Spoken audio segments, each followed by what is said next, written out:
Hi friends, आज आप इस वीडियो में देखेंगे क्लास 12 का प्रारंभिक नगरों की कहानी हड़प्पा सभ्यता का पुरातत्व का objective question. Question number first, Harappa सभ्यता की मोहरें किस चीज़ की बनी है? आंसर हो जाएगा खेल घड़ी। हड़प्पा सभ्यता की मोहरें खेल घड़ी से बनी हुई थी। क्वेश्चन नंबर 2, बनावली किस राज्य में स्थित है? आंसर हो जाएगा हरियाणा। बनावली हरियाणा राज्य में स्थित है। क्वेश्चन नंबर 3, लोथक नदी किस नदी के किनारे स्थित है? आंसर हो जाएगा भोगवा। लोथक नदी भोगवा नदी के किनारे स्थित है। क्वेश्चन नंबर 4, सिंधु घाटी के निवासियों को किस धातु का ज्ञान नहीं था? आंसर हो जाएगा चांदी। सिंधु घाटी के लोगों को चांदी का ज्ञान नहीं था। क्वेश्चन नंबर 5, हड़प्पा सभ्यता किस युग की सभ्यता है? आंसर हो जाएगा कांस्य युग की। हड़प्पा सभ्यता कांस्य युग की सभ्यता है। क्वेश्चन नंबर 6, हड़प्पा संस्कृति आधारित थी? आंसर हो जाएगा व्यापार पर। हड़प्पा संस्कृति व्यापार पर आधारित थी।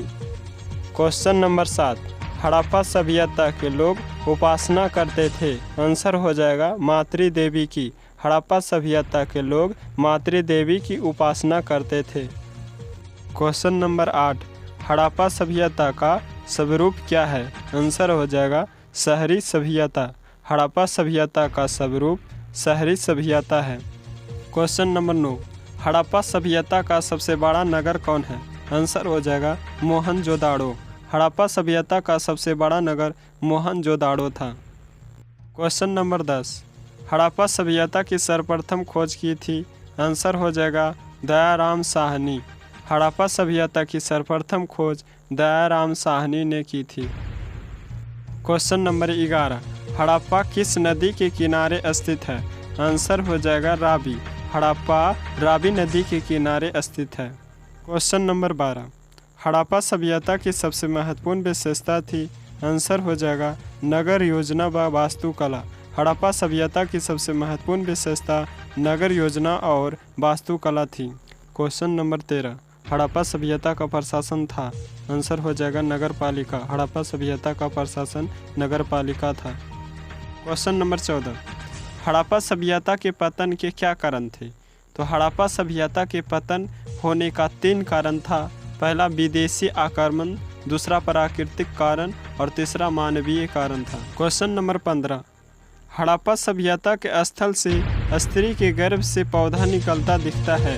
आंसर हो जाएगा हड़प्पा। क्वेश्चन नंबर 16, सिंधु घाटी सभ्यता के स्थलों में सर्वप्रथम किस स्थल का उल्लेख हुआ था? आंसर हो जाएगा हड़प्पा। सिंधु घाटी सभ्यता के स्थलों में सर्वप्रथम हड़प्पा स्थल का उल्लेख हुआ था। क्वेश्चन नंबर 17, सिंधु सभ्यता में गोदीबाड़ा का प्रमाण कहाँ से मिला है? आंसर हो जाएगा लोथल। सिंधु सभ्यता में गोदीबाड़ा का प्रमाण लोथक से मिला है। क्वेश्चन नंबर 18, किस सिंधु स्थल से सूती कपड़े के साक्ष्य मिले हैं? आंसर हो जाएगा मोहनजोदाड़ो। मोहनजोदाड़ो सिंधु स्थल से सूती कपड़े के साक्ष्य मिले हैं। क्वेश्चन नंबर 19, मोहनजोदाड़ो का उल्लेख किया था? आंसर हो जाएगा आर.डी. बनर्जी। आर.डी. बनर्जी ने मोहनजोदाड़ो का उल्लेख किया था। क्वेश्चन नंबर 20, मोहनजोदाड़ो किस नदी के किनारे बसा हुआ था? आंसर हो जाएगा सिंधु नदी। सिंधु नदी के किनारे मोहनजोदाड़ो बसा हुआ था। क्वेश्चन नंबर 21, मोहनजोदाड़ो किस भाषा का शब्द है? आंसर हो जाएगा सिंधी। मोहनजोदाड़ो सिंधी भाषा का शब्द है। क्वेश्चन नंबर 22, लोथल कहाँ स्थित है? आंसर हो जाएगा गुजरात। लोथल गुजरात में स्थित है। क्वेश्चन नंबर 23, प्राचीन इतिहास का निर्माण किया गया है? आंसर हो जाएगा प्राचीन इतिहास का निर्माण साहित्य के स्रोतों के आधार पर, विदेशी यात्रिकों के विवरण के आधार पर तथा पुरातात्विक अवशेषों के आधार पर किया गया है। क्वेश्चन नंबर 24, कालीबंगा भारत के किस राज्य में अवस्थित है? आंसर हो जाएगा राजस्थान। कालीबंगा भारत के राजस्थान राज्य में अवस्थित है। क्वेश्चन नंबर 25, गंदे पानी की निकासी की समुचित व्यवस्था सर्वप्रथम किस सभ्यता में देखने के लिए मिलती है? आंसर हो जाएगा सिंधु घाटी की सभ्यता। गंदे पानी की निकासी की समुचित व्यवस्था सर्वप्रथम सिंधु घाटी सभ्यता में देखने के लिए मिलती है। क्वेश्चन नंबर 26, कालीबंगा किस नदी के किनारे अवस्थित था? आंसर हो जाएगा सरस्वती। कालीबंगा राजस्थान के सरस्वती नदी के किनारे अवस्थित था। क्वेश्चन नंबर 27, सिंधु सभ्यता का बंदरगाह नगर कौन था? आंसर हो जाएगा लोथल।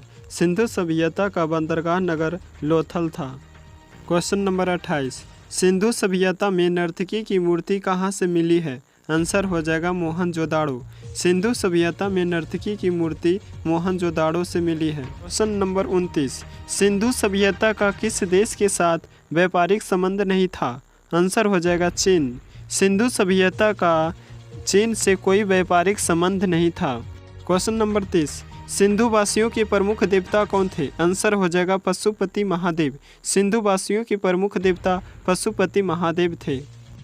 क्वेश्चन नंबर 31, सिंधु घाटी सभ्यता का कौन सा स्थान मृतकों का टीला के रूप में जाना जाता है? आंसर हो जाएगा मोहनजोदाड़ो। मोहनजोदाड़ो सिंधु घाटी सभ्यता का मृतकों का टीला के रूप में जाने जाते हैं। क्वेश्चन नंबर 32, सिंधु घाटी सभ्यता का कौन सा स्थल सिंध का बाग कहा जाता है? आंसर हो जाएगा मोहनजोदाड़ो। क्वेश्चन नंबर 33, सिंधु सभ्यता में समाज का स्वरूप था? आंसर हो जाएगा मातृसत्तात्मक। मातृसत्तात्मक सिंधु सभ्यता में समाज का स्वरूप था। क्वेश्चन नंबर 34, सिंधु घाटी सभ्यता किसके समकालीन नहीं मानी जाती है? आंसर हो जाएगा चीन की सभ्यता नहीं मानी जाती है। क्वेश्चन नंबर 35, सिंधु सभ्यता का क्षेत्रफल किस आकार का था? आंसर हो जाएगा त्रिभुजाकार। सिंधु सभ्यता का क्षेत्रफल त्रिभुजाकार आकार का था। क्वेश्चन नंबर 36, किस सिंधु स्थल में महिला और पुरुष को एक साथ दफनाया गया है? आंसर हो जाएगा रोपड़। सिंधु स्थल में महिला और पुरुष को एक साथ रोपड़ में दफनाया गया है। क्वेश्चन नंबर 37, सिंधु घाटी सभ्यता में विशाल स्नानागार के अवशेष कहाँ से प्राप्त हुए? आंसर हो जाएगा मोहनजोदाड़ो। सिंधु घाटी सभ्यता में विशाल स्नानागार के अवशेष मोहनजोदाड़ो से प्राप्त हुए। क्वेश्चन नंबर 38, सिंधु घाटी सभ्यता की जुड़वा राजधानी थी? आंसर हो जाएगा हड़प्पा मोहनजोदाड़ो। हड़प्पा मोहनजोदाड़ो सिंधु घाटी सभ्यता की जुड़वा राजधानी थी। क्वेश्चन नंबर 39, राखल दास बनर्जी को मोहनजोदाड़ो के अवशेष किस वर्ष मिले? आंसर हो जाएगा 1922 ईस्वी में। राखल दास बनर्जी को मोहनजोदाड़ो के अवशेष 1922 ईस्वी में मिले थे। क्वेश्चन नंबर 40, हाल से जूते खेत के साक्ष्य कहाँ मिले हैं? आंसर हो जाएगा कालीबंगा। कालीबंगा में हाल से जूते खेत के साक्ष्य मिले हैं। क्वेश्चन नंबर 41, मोहनजोदाड़ो की खोज 1922 ईस्वी में किसने की? आंसर हो जाएगा राखल दास बनर्जी। मोहनजोदाड़ो की खोज 1922 ईस्वी में राखल दास बनर्जी ने की थी।